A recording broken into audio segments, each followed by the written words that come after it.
Hello friends, welcome back to my channel. అందరూ ఎలా ఉన్నారు? మేమైతే చాలా చాలా బాగున్నామండి. ఈవినింగ్ టీ టైమ్ స్నాక్ అనేసి కారపూస టీ చూపిస్తుంది. ఏంటి అనుకుంటున్నారా? ఇది మన 90s కిడ్స్కి బాగా అలవాటు. ఇలా టీలో, వేడివేడి టీలో ఇలా కారపూస వేసుకొని తింటే ఎంత బాగుంటుంది కదా.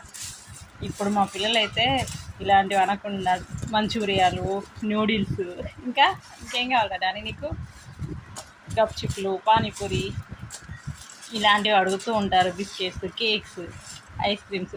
కానీ ఈ టేస్ట్ మాత్రం ఎప్పటికీ ఎవర్ గ్రీన్. ఇలా మంచిగా వేడివేడి టీలో అలా కారపూస వేసుకొని తింటుంటే తీయగా టేస్ట్ అయితే అదిరిపోతుంది. మీరు ఎప్పుడైనా ఇలా ట్రై చేశారా? మేమైతే చాలా చాలా సార్లు తిన్నాము. పెద్ద అయ్యాక కొంచెం తగ్గించాం, కానీ ఇలా అమ్మ వాళ్ళ ఇంటికి వచ్చినప్పుడు మళ్ళీ తినాలనిపించింది. అమ్మ మా కోసం క్రిస్పీ కారపూస చేసింది. అందుకే ఇలా తినాలనిపించి చిన్నప్పటి జ్ఞాపకాలు గుర్తొచ్చాయి. తిన్నావా నాని?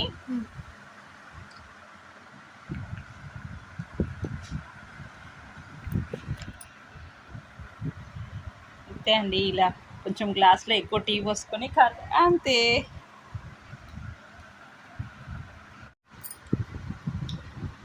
నచ్చిందా నాని?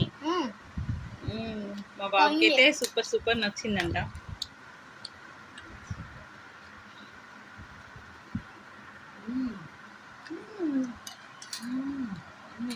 సూపర్.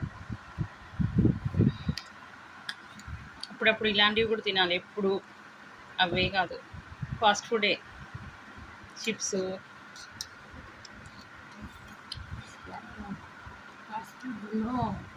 Only output.